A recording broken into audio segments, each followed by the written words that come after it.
Hello guys, myself Pavan and you are watching Optimistic Coder, and in this video we are going to discuss about assignment operators. So before that, if you are new to my channel and you haven't subscribed yet, I would recommend you to go hit subscribe and turn on that notification bell so that you get updated every time when I upload a new video.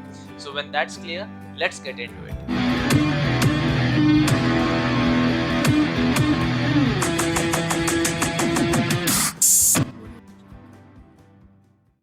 So by the name itself, it is very clear that assignment operators are used to assign some value inside a variable.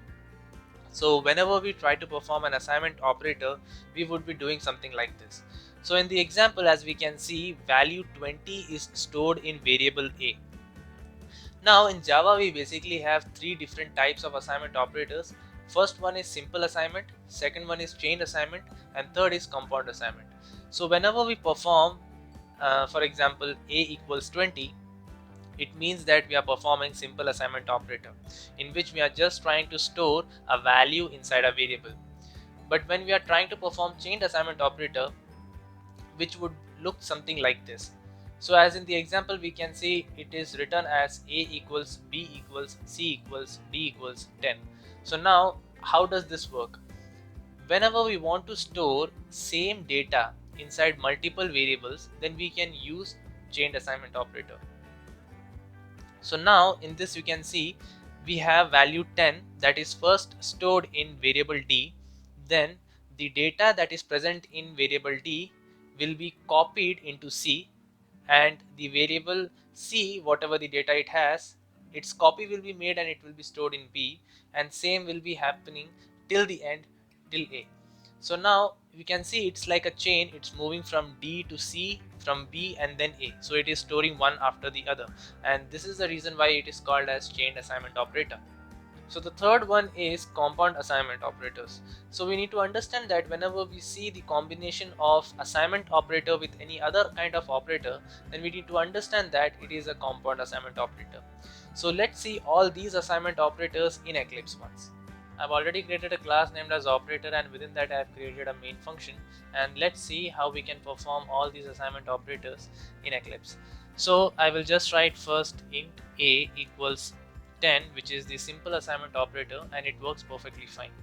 But in the case of chain assignment operators, we have to write, for example, let me declare four variables x, y, z, for example three variables, and in those three variables if I try to store same value, so it will be like this: x equals y equals z equals 5. So all the three variables will be stored with the same value, that is 5. Now in this case it's all fine, and we can understand that this is the way how chain operator is going to work. But in chain assignment operators, we basically have one kind of loophole or some understanding we need to have. Now in case of simple assignment operators, we can see we are directly declaring the data type and then we are writing a equals 10. It's okay, fine. But if I try to do the same thing with the chain assignment operator, it will throw you an error. Now for example, if I write here int, and if I see here, you can see x is okay, x is not throwing an error, but y and z is throwing an error. And the error is, if you hover over this portion, you can see the error is y cannot be resolved to a variable and z cannot be resolved to a variable, which means that when you are trying to perform any kind of chain assignment operators, in this case compiler will see that okay, int x is fine, it is defined as int x, so x is a variable. But when it sees y, in the whole program we have not declared y as any kind of integer data type or any other data type, so it is not able to identify that this is a variable or not. So same goes with z also. So to remove this error, we need to actually declare y and z, and the error will be gone. So this is one small portion where we might get confused, so I have told you. So this is the way how you perform chain assignment operators. In case of compound assignment operators, we can use all the arithmetic operators that we have. For example, if I write int c equals 10.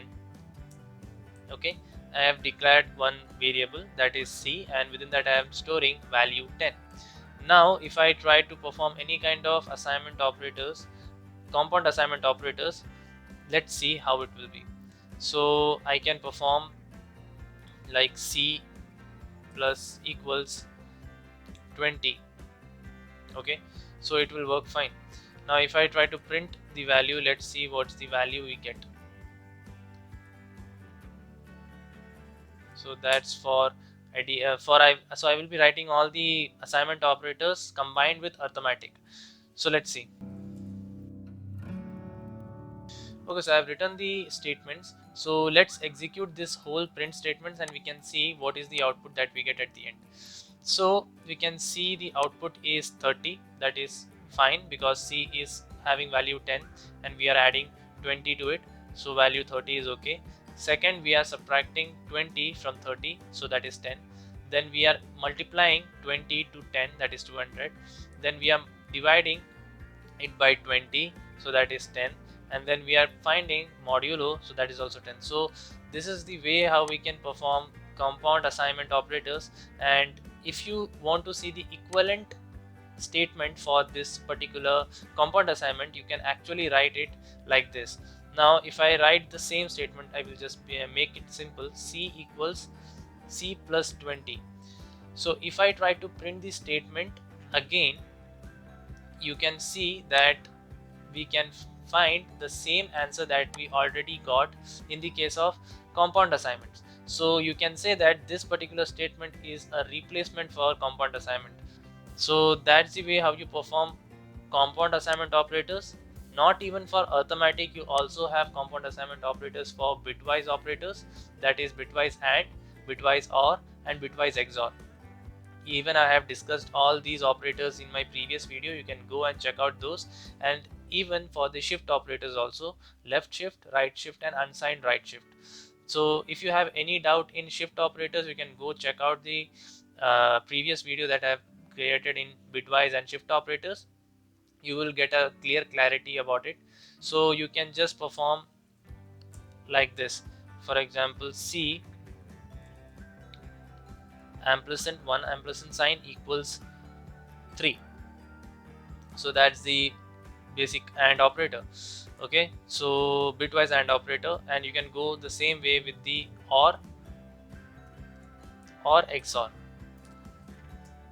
So this is the way how you perform compound assignments for that bitwise AND operator or an XOR.